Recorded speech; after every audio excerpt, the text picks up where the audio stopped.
Google's latest flagship, the Nexus 5, has made its way to our office as one of the most competitive Android offerings currently available.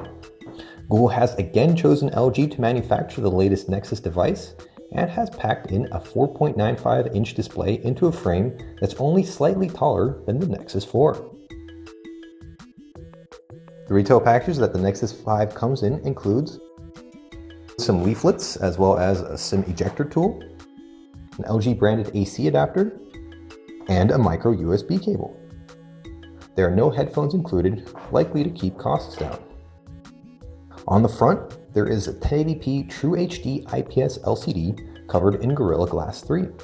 Underneath it is an LED notification light.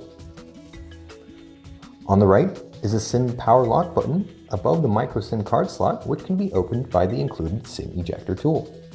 On the left is the volume rocker, while on the top you'll find a 3.5mm audio jack and a secondary microphone.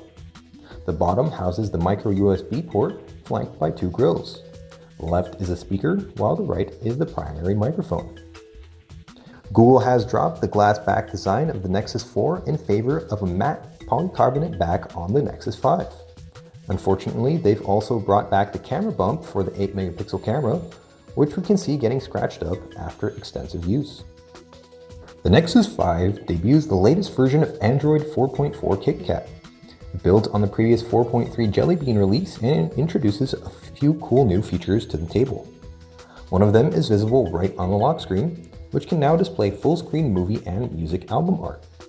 A long press on the art enables seeking through the song. The lock screens look the same at first glance, but dig deeper and you'll notice the transparent top and bottom bar with opaque white icons. The visual changes continue when doing a long press on any of the home screens. This brings up the options to change the wallpaper, add a widget, or jump to Google Now settings. Speaking of Google Now, it plays a much more prominent role in the whole Android experience, which will likely continue in future iterations. Swiping to the right of the home screen jumps straight to Google Now. You can also access it with the traditional swipe up from the home virtual button as well.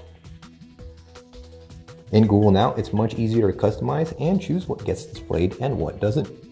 You can also quickly add reminders from the dedicated shortcut on the bottom right corner. The app drawer has been cosmetically revamped as well. Icons are now a bit larger as they are on the home screen, and the Widget Apps tab has been removed. The Play Store shortcut in the top right is also gone. You'll notice the default messaging app has been retired and now Hangouts takes over all of its duties. You'll see that Google has combined its old Talk service and the SMS messaging app into one, which also supports GIF animated images and sending your location via SMS. The phone app is also redesigned and smarter as it's aware of the majority of local businesses and lets you know when they are calling you. It integrates with Google Plus business listings and is a really cool addition to the dialer experience.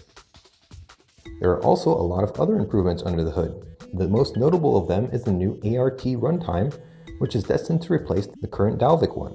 This will result in cutting down app load times, resulting in longer battery life and faster performance.